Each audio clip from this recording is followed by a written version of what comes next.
Taiwan, I'm Liao with news from here in Taiwan and around the world. A major bridge has collapsed in the U.S. city of Baltimore, sending vehicles into the river below after it was struck by a massive cargo ship. The U.S. Coast Guard says that the Singaporean-flagged cargo ship Dali struck the bridge around 1:30 a.m. local time. A video of the event appears to show the bridge collapsing just seconds later.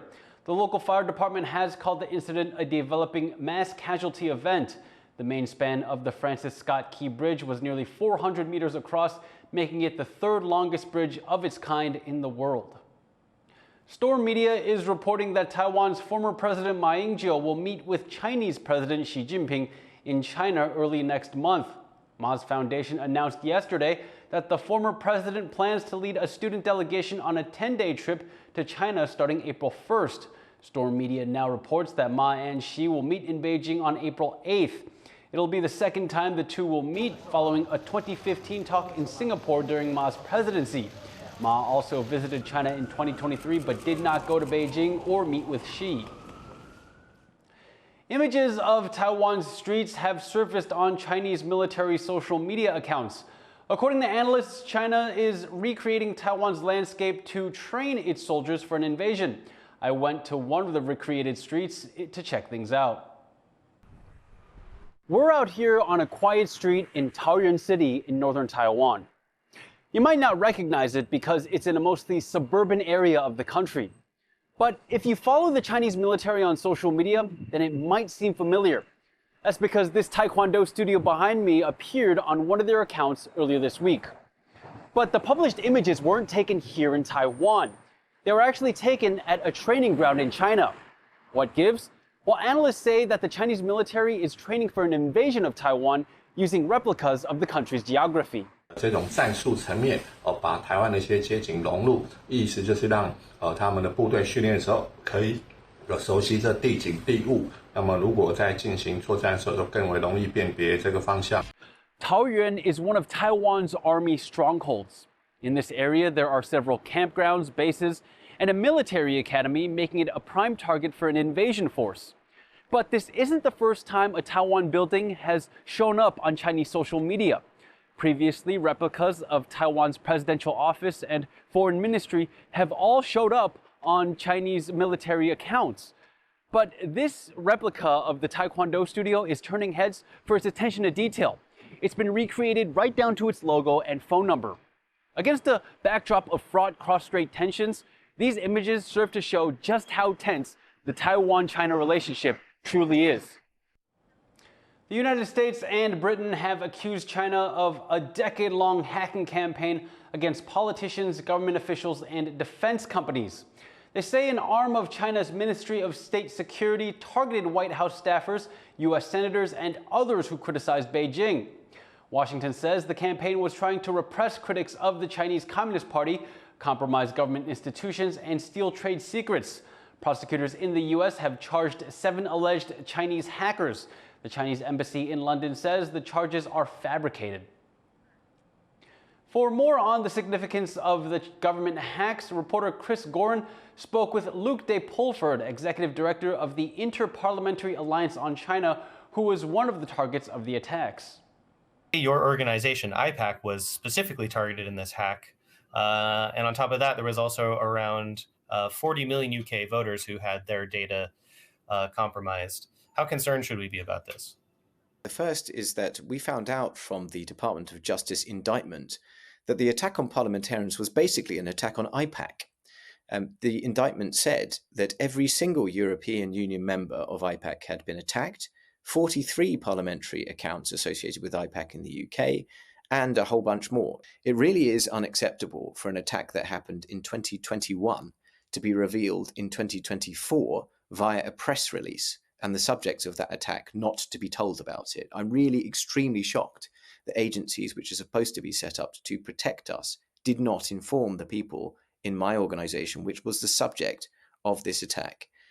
So I think they can do a lot better. We are feeling quite exposed right now and lacking the protection of our intelligence and security services. I hope that that changes.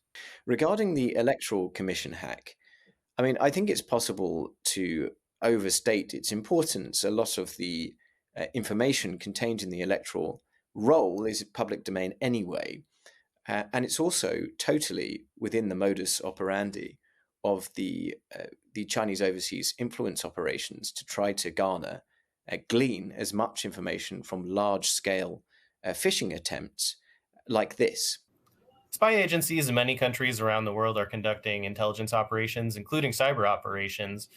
Are these Chinese hacks in a different class from what we might think of as normal intelligence operations? Yes, it would be a mistake to try to lump this in with what we might call kind of routine snooping upon each other that countries do. There's a big difference between espionage and influence. The PRC has the largest, easily the largest, overseas influence operations, which are very much more nefarious. It's not just about gathering information. It's about shaping the way that those countries behave. It's about influencing them. It's about penetrating their institutions. In the words of the Intelligence Select Committee report in the UK, penetrating those institutions at every level of the UK economy. That's not the same thing as gathering information, snooping on each other. That's trying to change the way that countries behave by influencing them. And that's what the PRC is doing. The US and UK have announced sanctions on a Chinese company and a few individuals who they say are responsible for these attacks. Do you expect that this kind of sanction will prevent further attacks in the future? Well, that's a good question. I think they're probably not, certainly not from the UK's point of view. The UK has done what it usually does when it's forced to act on China, which is to find the way of doing it, which is likely to upset Beijing the least. So they've gone to a tiny little company and a couple of insignificant hackers, rather than the government institutions or agencies who are involved in potentially commissioning this work. You need to be going after the agencies which commissioned them, who were actually responsible for it, who paid for it, and who allowed it. And that is not what we've done in the UK. So sanctions, yes. Weak sanctions, no. That was Inter-Parliamentary Alliance on China head Luke Deford speaking with our reporter Chris Gorin.